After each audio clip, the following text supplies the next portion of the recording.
আজকে নিজের বাড়ির কলা গাছের কলা কাঁদি কাটছি। কাঁঠালি কলা দেখতে পাচ্ছ, খেলে শক্তি পুরো ভরপুর।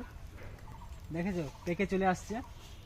তো রাখা যেত, তো এখন কেটে বাড়িতে রেখে দিলে অটোমেটিক পেকে যাবে তাড়াতাড়ি।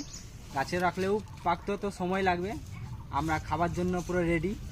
চলো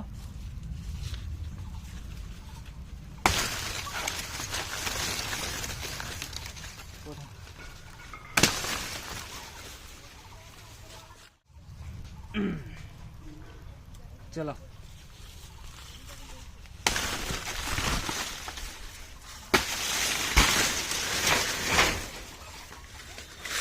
আরো একটা এখানে রয়েছে, দুটো কাঁদি, একটা বিচা কলা আর একটা কাঁঠালি কলা।